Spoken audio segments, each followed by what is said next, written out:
특파원 토크 특톡, 이번엔 도쿄에서 전해드립니다. 도쿄 특파원 송찬욱입니다. 여기는 이 도쿄 중심부에 있는 일본 국회의사당입니다. 보시는 것처럼 중의원 이렇게 써 있는데요. 원래 같으면 1월 23일부터 150일간의 정기국회가 열려서 예산안 심의로 한참 정신이 없이 돌아가야 될 시기입니다. 그런데 이 안에 보면 정말 아무도 없거든요. 국회의원 한 명 다니는 걸 볼 수가 없는데 왜 이렇게 조용할까? 바로 이 사건 때문입니다. 日本国憲法第7条により衆議院を解散する。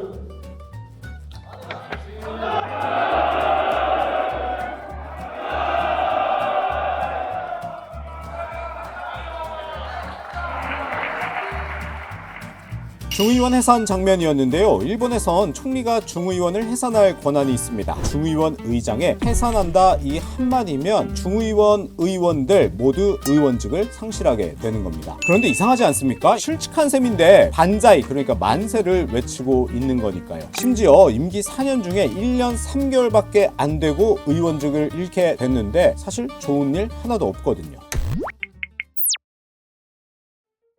이 유래는 1897년 메이지 시대까지 거슬러 올라간다고 합니다. 왜 이런 관행이 자리 잡았는지에 대해선 여러 가지 설이 있는데요. 가장 유력한 게 일왕과 관련돼 있다는 겁니다. 정권 2인자 기하라 감방장관이 보라색 보자기에 담긴 무언가를 두 손으로 들고 와서 의장에게 전달하는 장면인데요. 뭐길래 저렇게 공손하게 들고 있을까? 일왕의 중의원 해산 조서입니다. 조서라는 게 일왕의 이름으로 내리는 공식 문서를 의미하는 건데요. 중의원 해산의 실질적인 권한은 총리가 가지고 있지만 헌법상 형식적으로는 일왕이 행하는 것으로 되어 있습니다. 그러니까 중의원 해산은 어쨌든 형식적으로는 일왕의 국사 행위가 되는 거니까 이에 대한 경의를 표하는 의미로 의원들이 만세를 외치는 거죠. 이 입헌 군주제가 아닌 우리나라 입장에선 다소 이해하기 힘든 장면일 수 있습니다. 또 다른 해석으로는 이 중의원 해산은 곧 총선거 실시를 의미하는 거기 때문에 선거라는 전장에 나서기 전에 각오를 담아서 만세를 외친다는 얘기도 있습니다. 이 밖에도 이 큰 의미 없는 퍼포먼스에 불과하다 이런 시각도 있고요. 확실한 건 중의원이 해산될 때 의무적으로 해야 된다 이런 건 아닌 반행이라고 할 수 있습니다. 그래서 이 어느 순간에 어떤 방식으로 해야 한다 이런 게 딱 정해져 있는 건 없거든요. 그래서 과거 이런 해프닝도 있었습니다. 解散する除名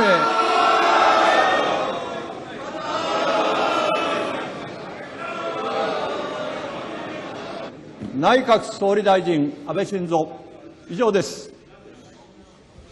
万歳はここでやってください。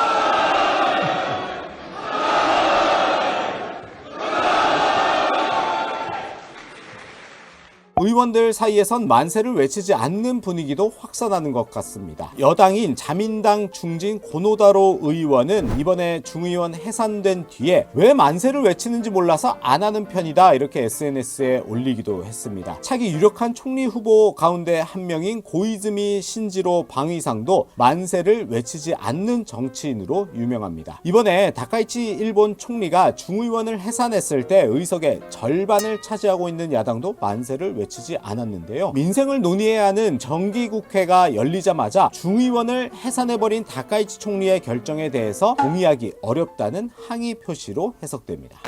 그렇다면 총리가 언제든지 자기 마음대로 국회를 해산할 수 있는지에 대해서 궁금해하실 분도 있을 것 같은데요. 결론부터 말하면 가능하다입니다. 일본 헌법을 보면요, 해산 관련 조항은 두 가지가 있습니다. 하나는 제7조에 일왕은 내각의 조언과 승인에 따라 국민을 위해 국사 행위를 행한다. 여기에 중의원 해산이 있습니다. 또 하나는 제69조에 내각은 중의원에서 불신임 결의안을 가결하거나 신임 결의안이 부결됐을 때 열흘 안에 중의원이 해산되지 않으면 총사직을 하지 않으면 안 된다 이런 조항이 있습니다. 이번엔 헌법 7조의 경우에 해당하는 건데 보시다시피 이 해산의 조건이라는 게 존재하지 않습니다. 그래서 역대 총리들은 국면 전환 등을 위해서 임기 4년을 마치지 않는 시점에 이렇게 중의원 해산을 해온 겁니다. 다카이치 총리는 이번에 중의원을 해산하면서 자신의 거취를 걸면서 배수진을 치기도 했습니다. 私自身も内閣総理大臣としての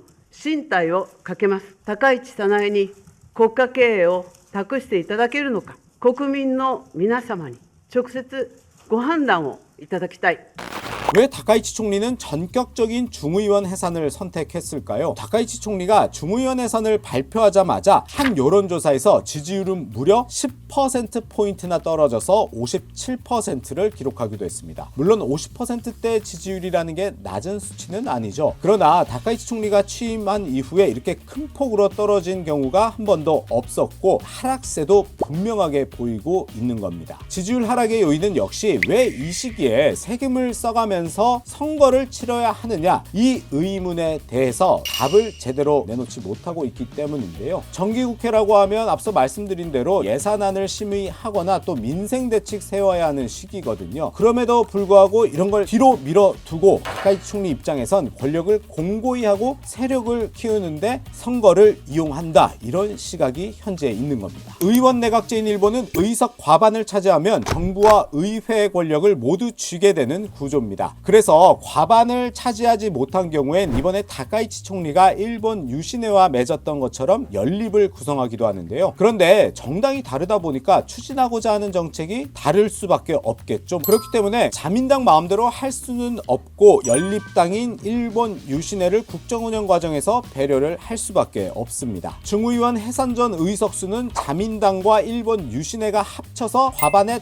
딱 한 석 넘는 233석이었습니다. 이번 선거를 토대로 자민당 단독으로 과반을 넘기면 다카이치 총리가 일본 유신의 눈치 보지 않고 권력을 휘두를 수 있게 되는 거죠. 중의원 전체 465석 가운데 233석이면 과반, 그리고 243석이면 모든 상임위원장 자리를 석권할 수 있습니다. 그리고 261석이면 모든 상임위원회에서 상임위원장을 차지할 뿐 아니라 모든 위원이 다 과반을 차지할 수 있게 됩니다. 자신의 지지율을 토대로 이런 막강 권력을 갖고 장기 집권의 토대를 만들려는 것으로 현재에서는 분석하고 있습니다. 이렇게 선거가 끝나면 30일 안에 총리를 다시 선출하게 되는데 과반 의석 차지해서 다시 총리 자리를 차지하겠다는 거죠. 대통령 직선제인 우리나라와 다르기 때문에 일본의 정치 어렵게 보일 수도 있을 겁니다. 이번에 일본 정치를 좀 이해하는 데 도움이 되면 좋겠는데요. 지금까지는 이재명 대통령과 다카이치 총리가 함께 드럼을 치는 모습을 보이는 등 한일 관계 굉장히 순조롭게 진행이 되고 있는 게 사실입니다. 그런데 더 막강한 힘을 가지게 될 경우 다카이치 총리 앞으로 한일 관계 어떻게 끌고 갈지도 주목이 되는 부분입니다. 역사 문제라든지 본인의 원래 소신대로 끌고 갈 수 있지 않을까, 이런 우려들이 있는 거죠. 이번 틱톡은 여기까지입니다. 다음에도 재밌고 유익한 소식으로 다시 찾아오겠습니다. 감사합니다.